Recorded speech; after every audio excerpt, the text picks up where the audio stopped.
படக்குழுவினர்கள் அனைவரையும் வாழ்த்தும் எழுச்சி தமிழரின் வாழ்த்துரை.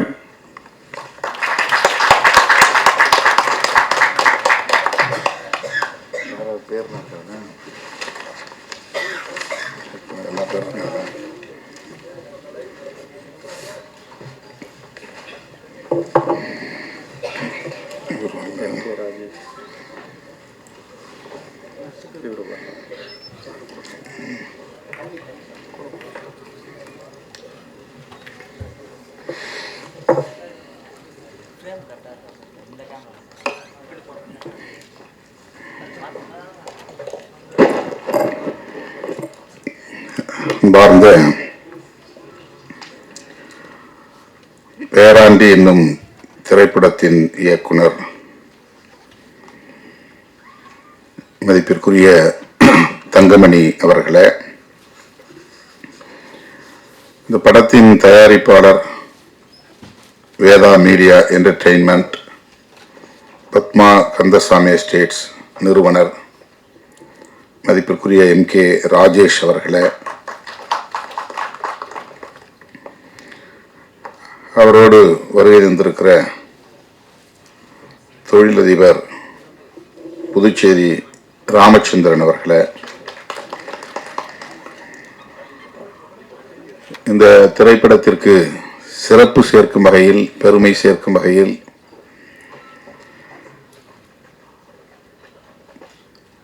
எம்ஜிஆர் அவர்களுக்கு ஜோடியாக நடித்து புகழ்பெற்ற திருமதி லதா அம்மா அவர்களே, படத்தின் கதாநாயகன் தம்பி அரவிந்தராஜ் அவர்களே, இந்த படத்திற்கு உயிரூட்டக்கூடிய வகையில் சிறப்பான இசையை அமைத்திருக்கிற இசையமைப்பாளர் திரு ஹிதேஷ் முருகவேல் அவர்களே, இணை தயாரிப்பாளர் திருமதி லலிதா அவர்களே, நடிகர் அன்பு சகோதரர் கராத்தே ராஜா அவர்களே, பாடலாசிரியர் சிவலிங்கம் அவர்களே, பாடலாசிரியர் அருள்தாஸ் அவர்களே, ஓசூர் டோனி அவர்களே, தங்கை வழக்குரைஞர் திருமதி உமா சங்கரி அவர்களே, ஒளிப்பதிவாளர் திரு மகிபாலன் அவர்களே, மற்றும் இந்த நிகழ்வை ஒருங்கிணைத்துக் கொண்டிருக்கிற தொகுப்பாளர் VM ஆறுமுகம் அவர்களே, இந்த திரைப்படத்தை சார்ந்த, திரைப்பட குழுவை சார்ந்த கலைஞர்களே, திரளாக கூடியிருக்கிற தமிழ் சொந்தங்களே, உங்கள் அனைவருக்கும் என்னுடைய அன்பார்ந்த வணக்கத்தை தெரிவித்துக் கொள்கிறேன். இயக்குனர் தங்கமணி அவர்களும் இணை தயாரிப்பாளர் திருமதி லலிதா அவர்களும் கடந்த வாரம் என்னை நேரிலே சந்தித்து இந்த நிகழ்வில் பங்கேற்க வேண்டும் என்று அழைப்பு விடுத்தார்கள். பல்வேறு பணிச்சுமைகள் என்னை ஆக்கிரமித்திருக்கிற சூழலில் இதில் பங்கேற்பதில் எனக்கு ஒரு தயக்கம் இருந்தது. ஆனாலும் இருவருமே விடாப்பிடியாக நீங்கள் வர வேண்டும், நீங்கள் சொல்லுகிற நாளில் நிகழ்ச்சியை நாங்கள் ஒருங்கிணைக்கிறோம், உங்களுக்கு தோதான ஒரு நாளை சொல்லுங்கள் என்று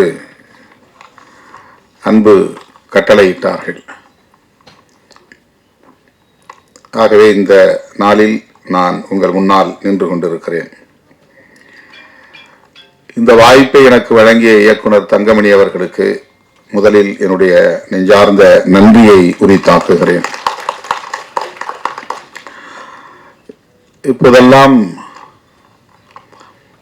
திரைப்படங்களுக்கு வைக்கிற பெயர்களே வித்தியாசமாகத்தான் இருக்கின்றன. லதா அம்மா அவர்கள் சொன்னதைப் போல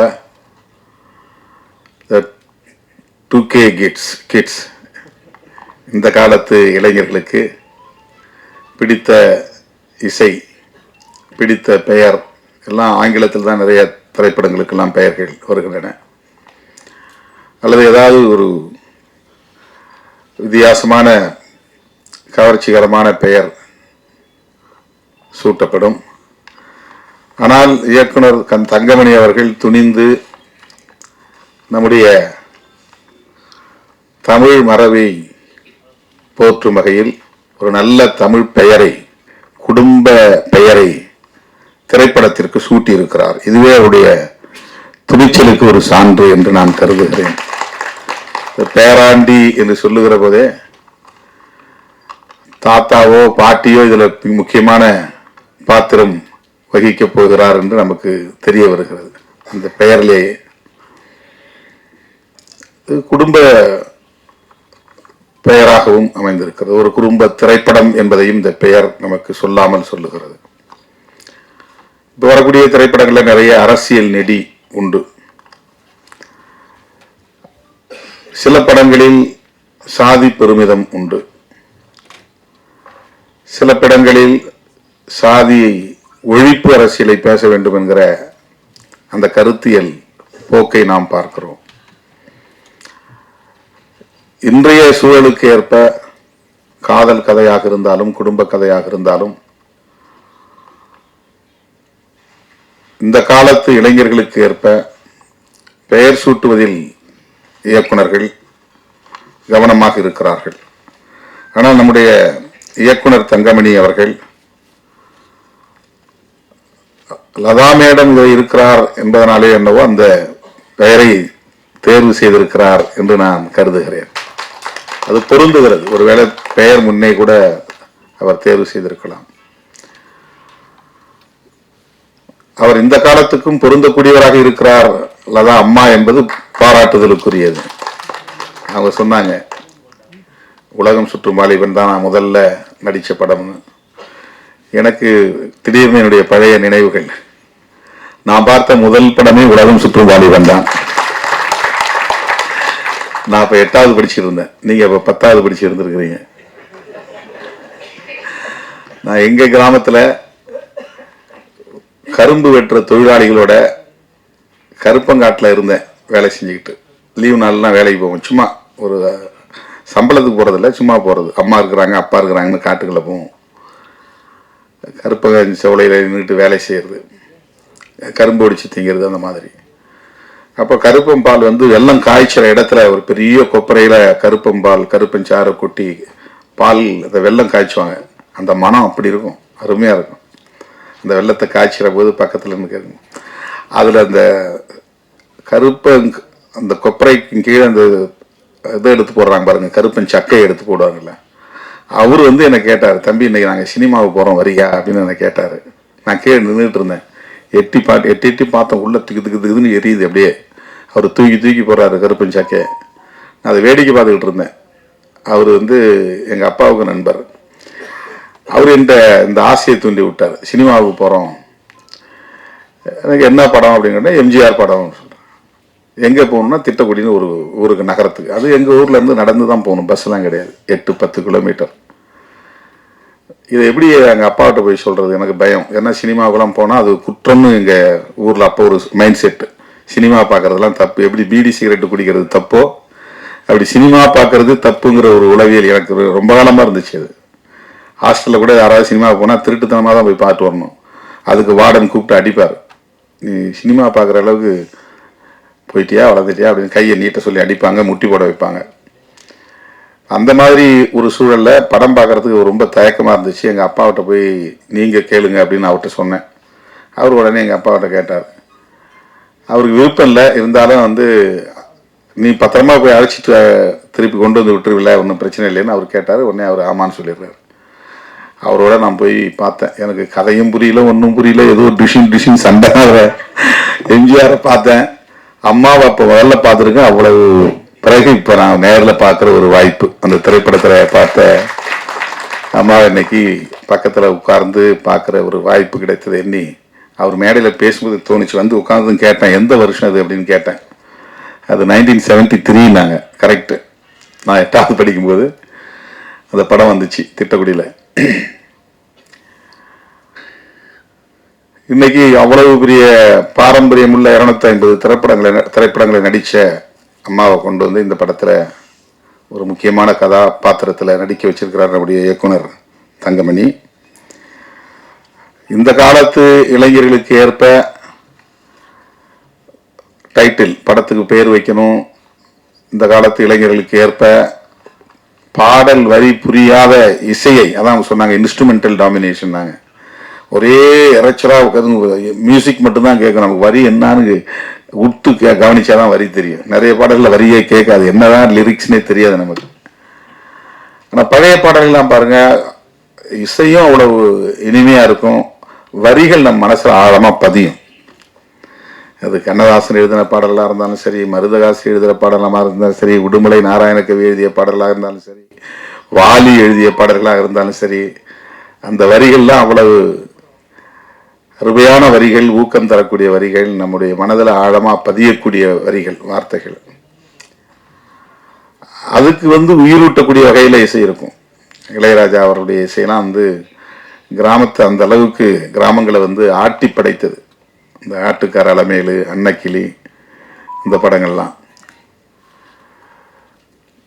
இப்போ தங்கமணி அவர்கள் படத்தை பார்த்தாதான் தெரியும். இப்போ இந்த காலத்துக்கு ஏற்ப சப்ஜெக்ட் அதில் இருக்குன்னு நினைக்கிறேன். ஏன்னா பேராண்டி விரும்புகிற பொண்ணை திருமணம் பண்ணி வைக்கிற கதை. இந்த திருமணம்னாலே இங்கே சாதி குறுக்கிடும்.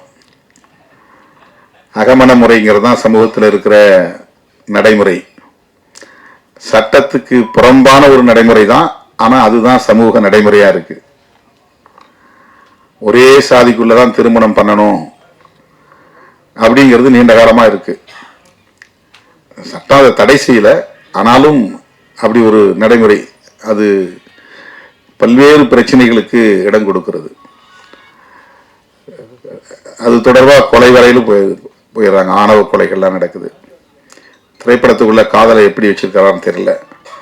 ஆனா அந்த பாடல் காட்சியில நம்ம பார்க்கிற போது பாடல்களும் பொருள் புதிந்ததாக இருக்கிறது.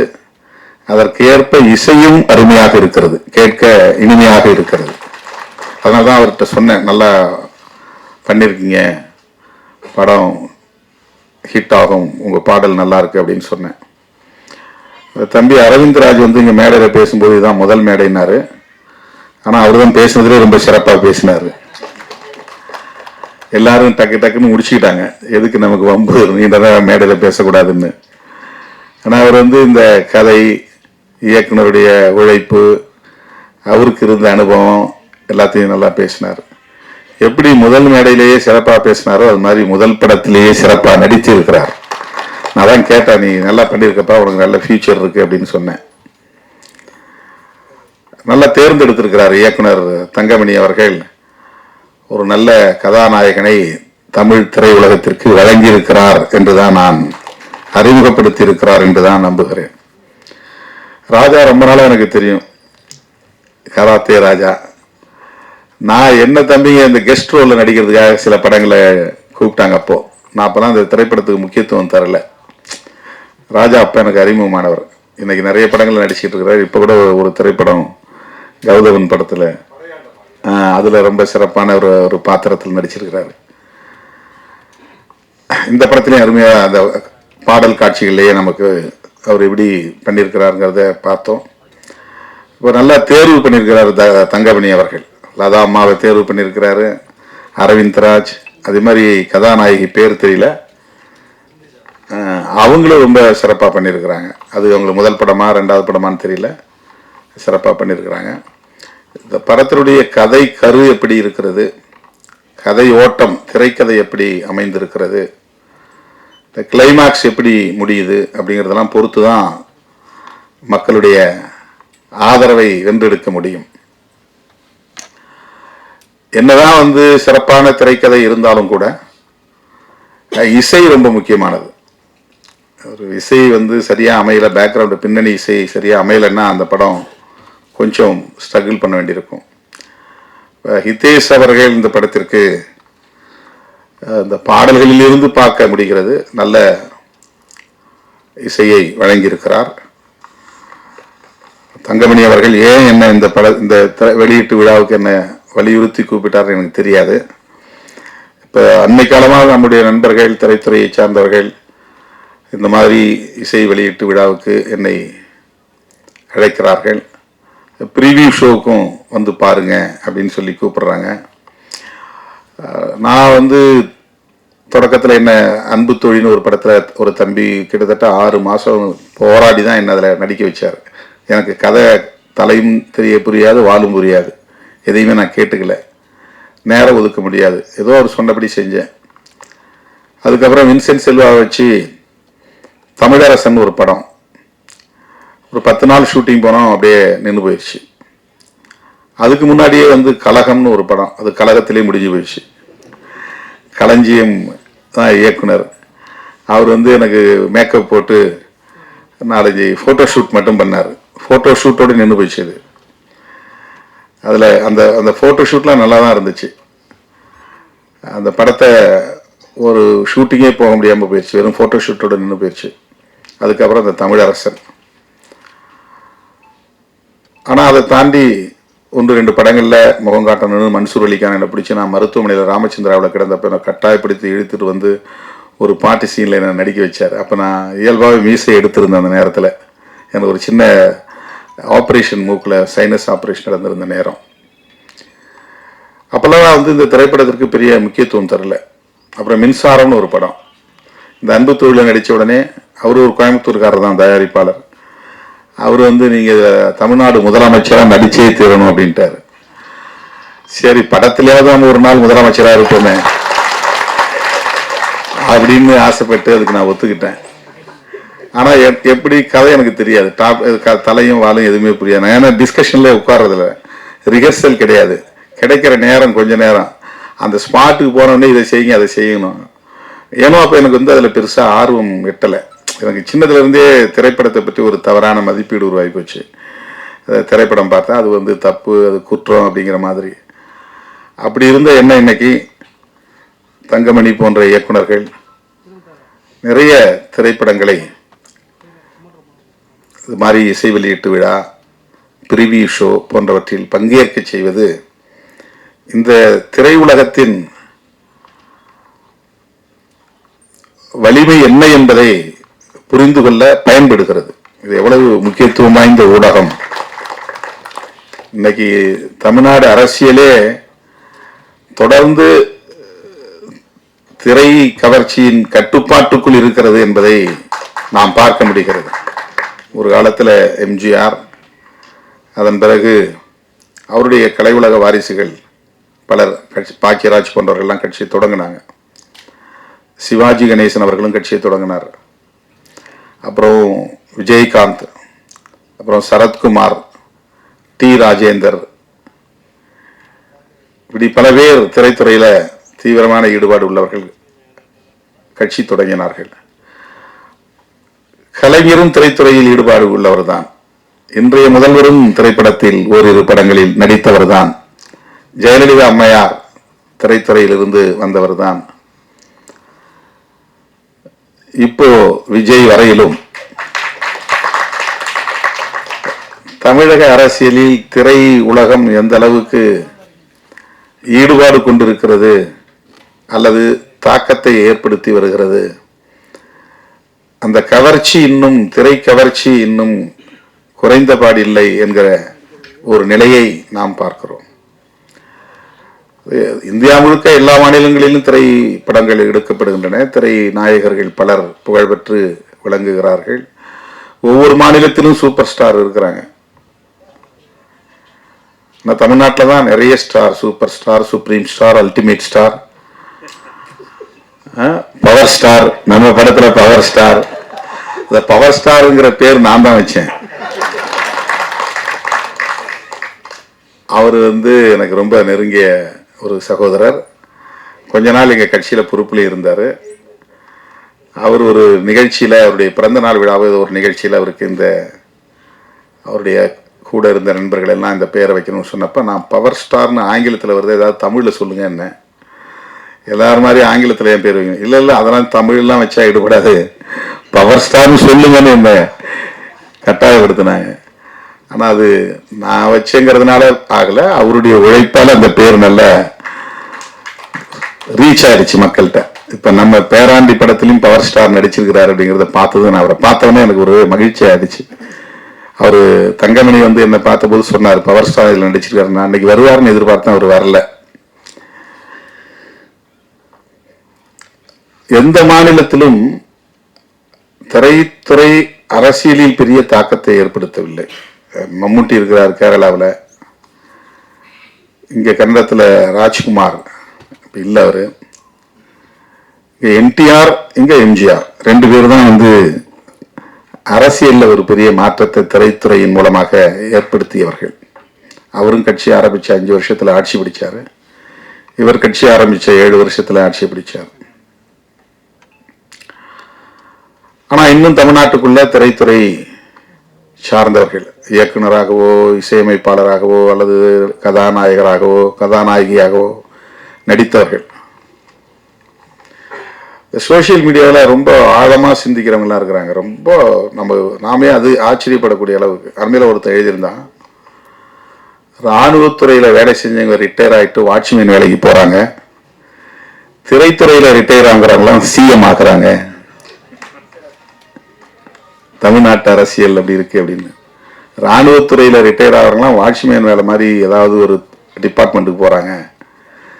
ஆனால் திரைத்துறையில ரிட்டையர் ஆகிறவங்க அல்லது விஆர்எஸ் கொடுக்குறவங்க வாலண்டரியா கொடுத்துட்டு வராங்க இல்லையா, இன்னும் நல்ல 200 கோடி 300 கோடி சம்பாதிக்க முடியும், ஆனாலும் நான் அதை விட்டுட்டு வரேன் அப்படிங்கிறது.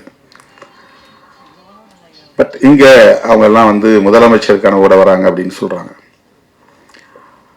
ஏதோ ஒரு வகையில திரைப்படம் அல்லது திரைத்துறை தமிழர்களை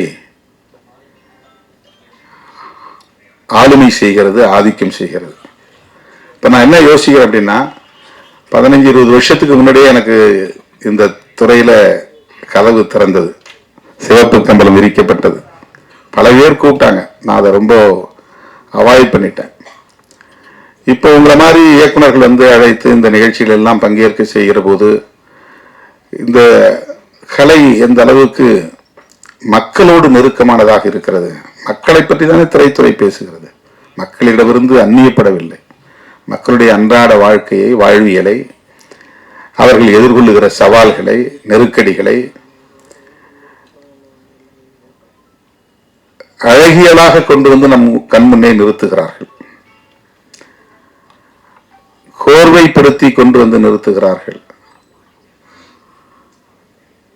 இசை பின்னணியோடு அதற்கு பெரும் அளவில் உயிர்ப்பை கொடுக்கிறார்கள். அதில் வருகிற இசையும் ஒலி வெள்ளமும் காணும் மக்களின் கவனத்தை வெகுவாக ஈர்க்கிறது. சொல்லப்படுகிற கருத்துக்கள் மக்கள் உள்ளத்துல பதிகிறது. மக்களிடமிருந்து அந்நியப்படுகிற ஒன்று அல்ல, அந்நியப்பட்ட ஒன்று அல்ல, மக்களின் இயல்பான வாழ்வியலை பேசுகிற ஒன்று. இதை எந்த அளவுக்கு நேர்மறையாக கையாள முடியும், பாசிட்டிவா இதை ஹேண்டில் பண்ண முடியும், கையாள முடியும் அப்படிங்கிறது அந்த இயக்குனருடைய பார்வையை பொறுத்தது. கதாநாயகனும் கதாநாயகியும் இயக்குனர் என்ன சொல்றாங்களோ அதுதான் செய்வாங்க. ஆனால் இயக்குனருடைய பார்வை முற்போக்கானதாக இருந்தால், ஜனநாயக பூர்வமானதாக இருந்தால், இளைய தலைமுறையை நல்வழிப்படுத்தக்கூடியதாக இருந்தால், திரைப்படங்கள் மிகப்பெரிய அளவிலே சமூக மாற்றத்தை உண்டு பண்ணக்கூடிய ஒரு சக்தியாக விளங்கும். அதுல பிற்போக்குத்தனமான கருத்துக்கள் இல்லாமல், குடும்ப படமாக இருந்தாலும் சரி, வெறும் காதல் படமாக இருந்தாலும் சரி, அரசியல் நெடி வீசுகிற படங்களாக இருந்தாலும் சரி, பிற்போக்குத்தனமாகவும் படம் எடுக்க முடியும், முற்போக்கு சிந்தனையோடவும் படம் எடுக்க முடியும். பழமைவாதத்தை ஆதரிக்கவும் முடியும், புதுமைகளை ஏற்று அதை ஜனநாயகப்படுத்தி மக்களிடத்திலே கொண்டு போய் சேர்க்க முடியும். தங்கமணி அவர்கள் என்னை தேடி வந்து இந்த இசை வெளியீட்டு விழாவிலே பங்கேற்க வேண்டும் என்று முடிவெடுத்தார், அழைத்தார் என்றால் நான் அவரை ஒரு ஜனநாயக சிந்தனையாளராகத்தான் பார்க்கிறேன், முற்போக்கு சிந்தனையாளராக பார்க்கிறேன். இல்லைன்னா அவர் என்ன சூஸ் பண்ண வேண்டிய அவசியம் இல்லை. ஏன்னா என்னுடைய கருத்தியலோடு அவருடைய சிந்தனையும் நேர்கோட்டில் இருந்தால் மட்டும்தான் என்னை அழைக்க அவர் முடிவெடுக்க முடியும். இல்லைன்னா இவர் நாம பேசுற கருத்துக்கு எதிராக பேசுறவரு, நமக்கும் அவருக்கு அது ஒத்து வராது. அப்படிதான் அவர் யாராவது சஜஸ்ட் பண்ணா கூட இல்லப்பா அவரெல்லாம் அழைச்சிட்டு வர வேண்டாம், அப்படிதான் அவர் ரிஜெக்ட் பண்ற வாய்ப்பு இருக்கு, தவிர்ப்பதற்கு வாய்ப்பு இருக்கிறது. ஆனா இந்த திரைப்படத்தினுடைய இயக்குனர் ஒரு படத்தை இயக்கி அது வெளிவந்துட்டா அந்த இயக்குனர் எப்படி காலரை தூக்கி விட்டுவாருன்னு நமக்கு தெரியும். அவருடைய நடை எப்படி கம்பீரமா மாறும் நமக்கு தெரியும். ஓரிரு படங்களை வெற்றிகரமா கொடுத்துட்டா அடுத்தது அரசியல் தான் அப்படிங்கிற நிலைக்கு போகிறவர்களை நமக்கு பார்க்கிறோம். ஏன்னா திரைத்துறைங்கிறது அந்த மாதிரியான ஒரு உளவியல் அங்க கட்டமைச்சிருக்கு. ஒரு நல்ல படத்தை கொடுத்துட்டா போதும், அடுத்து முதலமைச்சர் நாற்காலிங்கிற ஒரு எண்ணத்தை உருவாக்குகிறது. ஆனா ஒரு உண்மையை நம்ம தெரிஞ்சுக்கணும், தேசத்துல முதலமைச்சர் பதவியும் பிரதமர் பதவியும் ஒப்பீடு செய்து பார்க்க வேண்டிய தேவை இருக்கிறது. நீங்க கொள்கை ரீதியான ஒரு முன்னெடுப்பை செய்தாலும், சமூக மாற்றத்தை ஏற்படுத்துவதாக இருந்தாலும், உண்மையான அதிகாரம் என்பது பிரதமர் பொறுப்பில் தான் இருக்கிறது, அந்த இருக்கையில் தான் இருக்கிறது. நாம அதுக்கு பெருசா ஆசைப்படுறத, எல்லாருமே சிஎம் ஆகணும் தான் நம்ம ஆசைப்படுறோம். நமக்கு தெரிஞ்சது சீஃப் மினிஸ்டர் தான் ரொம்ப அல்டிமேட் பவர் அப்படின்னு நம்ம நினைக்கிறோம். உண்மை அது இல்லை. இது வந்து ஒரு தாசில்தார் ஆபீஸ் மாதிரி தான். இது ஒரு கலெக்டருக்கு கீழே இருக்கிற ஒரு பெரிய அளவில் அதை வந்து நீங்க கொள்கை முடிவுலாம் எடுக்க முடியாது. சமூக மாற்றங்களை பெருசா செய்ய முடியாது. ஒரு ஊழல் இல்லாத அரசாங்கனால ஒரு மாநிலத்தில் கொடுக்க முடியும்னு சொல்லலாம், மாநில உரிமைகளை பாதுகாக்க முடியும்னு நம்ம சொல்லலாம். ஆனா உண்மையான அரசியல் அதிகாரம், ஆட்சி அதிகாரம் எங்க இருக்குன்னா கான்ஸ்டிடியூஷன் பிரகாரம் பார்த்தா டெல்லியில தான் இருக்கு, பிரதமர் பதவி தான் இருக்கு. இப்ப தமிழர்கள்ட்ட யாருக்கிட்டுமே பிரதமர் ஆகணுங்கிற எண்ணமே வரமாட்டேங்குது. ஒரு தேசிய அரசியல பேசணும், தேசிய அளவில் வந்து நம்ம ஒரு சக்தியா மாறணும், அடுத்து நாம வந்து பிரதமர் இருக்கை நோக்கி நகரணும். ஒரு பிரதமர் ஆயிட்டா ஈழத்தமிழர் பிரச்சனைக்கு நம்ம தீர்வு காண முடியும். மாநில முதலமைச்சரான ஆக முடியாது, செய்ய முடியாது. இன்னும் அந்த அடிப்படையை நம்மளால புரிஞ்சுக்க முடியாம இருக்குது. வந்து முதலமைச்சர் ஆயிட்டா போதும் ஈழத்தமிழர் பிரச்சனையை தீர்த்துடலாம் அப்படின்னு நினைக்கிறாங்க. முடியவே முடியாது. ஏன்னா தமிழ்நாடு முதலமைச்சர் மொத்தம் 30 பேர்ல ஒரு ஆள், அவ்வளவுதான். 545 எம்பிக்கள்ல ஒரு 40 எம்பி தான் இங்க இருந்து போறோம். மிச்சம் 500 பேர் இந்தியா முழுக்க இருக்கிறாங்க. அவெல்லாம் சேர்ந்துதான் பெரும்பான்மை கருத்தை உருவாக்க முடியும், ஒரு கொள்கை முடிவு எடுக்க முடியும். நான் அதை குறைச்சி மதிப்பில்லை, ஒரு ஒப்பீடு நமக்கு தேவை. எப்படி எது எது வந்து அதிகாரம் பெற்ற பதவி அப்படிங்கிறத நம்ம வந்து பார்க்க வேண்டியிருக்கிறது. இப்ப எது எப்படி இருந்தாலும் திரைத்துறையில் நாம் பேசுகிற அரசியல், திரைப்படங்களில் நாம் பேசுகிற அரசியல், இன்றைக்கு உலகமே ஜனநாயகத்தை வலியுறுத்துகிற ஒரு இடத்தை அடைஞ்சிருக்கிறோம். ஏன்னா ஒரு காலத்தில் மன்னர் ஆட்சி காலம் இருந்துச்சு, அப்போ எதேச்சதிகாரமான போக்கு இருந்துச்சு. அதெல்லாம் இன்னைக்கு எந்த நாட்டிலும் இல்லை. எல்லா நாடுகளும் ஜனநாயக அரசுகளாக இன்னைக்கு மாறி இருக்கிறது.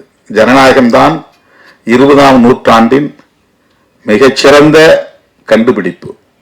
அதுதான் இன்னைக்கு நம்மளெல்லாம் இந்த சுதந்திரத்தை தருது, அதுதான் பேச வைக்குது, அதுதான் நம்மளை வந்து உரிமைகளை கோர வைக்குது, அதுதான் நம்மளை வந்து இப்படி ஒரு படம் எடுக்க முடியும் அப்படிங்கிற ஒரு சுதந்திரத்தை அது தருகிறது. ஜனநாயகம் தான் சுதந்திரத்தை தருகிறது. அந்த ஜனநாயக சிந்தனை அப்படிங்கிற விஷயத்த இன்னும் ஆழமா ஆழமா ஆழமா மக்கள்கிட்ட நம்ம கொண்டு போய் சேர்க்கணும். பாகுபாடு கூடாது, உயர்ந்தவன் தாழ்ந்தவன் பிறப்பின் அடிப்படையில் இல்லை, ஆணும் பெண்ணும் சமமானவர்கள் தான், எந்த பாகுபாடும் ஜெண்டர் டிஸ்கிரிமினேஷன் அப்படிங்கிறது கூடாது. இதையெல்லாம் நாம் வந்து ஏதாவது ஒரு வசனத்துல போற போக்குல அதை சொல்லும் போது அது ஆழமா ஒரு குழந்தையின் உள்ளத்துல பதியும். இப்போ உலகம் முழுக்க என்ன போராட்டம் நடக்குதுன்னா அது ஜென்சி ரெவல்யூஷன்றாங்க. இப்போ நேபாளத்தில் நடந்தது, இலங்கையில் நடந்தது, இப்போ மொரோக்காவில் அது நடந்துகிட்டு இருக்கு அப்படின்லாம் சொல்றாங்க. இந்த புதிய தலைமுறையின் புரட்சி அப்படின்னு சொல்றாங்க. இந்த இளம் தலைமுறையின் புரட்சி, இந்த சோசியல் மீடியா தலைமுறையின் புரட்சி அப்படின்னு சொல்றாங்க. எதுவா இருந்தாலும் ஒண்ணுக்கு தான் போராடுறாங்க. என்னன்னா ஈக்குவாலிட்டிங்கிறது தான், சமத்துவங்கிறது தான். அதுதான் ஜனநாயக சிந்தனை. அந்த உணர்வு தங்கமணி அவரிடத்திலே இருப்பதனால்தான் அவர் திருமாவளவனை தேடி வந்தார் என்று நான் நம்புகிறேன். அந்த உரிமையோடு உங்கள் முன்னால் நான் நிற்கிறேன். தங்கமணி அவர்களின் இந்த முயற்சி வெற்றி பெற வேண்டும். அவர் எடுத்திருக்கிற இந்த திரைப்படம், அவரே இங்க சொன்னார், நான் சிறப்பா பண்ணியிருக்கிறேன், இந்த படம் கட்டாயம் வெற்றி பெறும் உங்கள் ஆதரவோடு என்று சொன்னார். அவருடைய இந்த முயற்சி வெற்றி பெற வேண்டும், இந்த திரைப்படம் வெற்றி பெற வேண்டும்.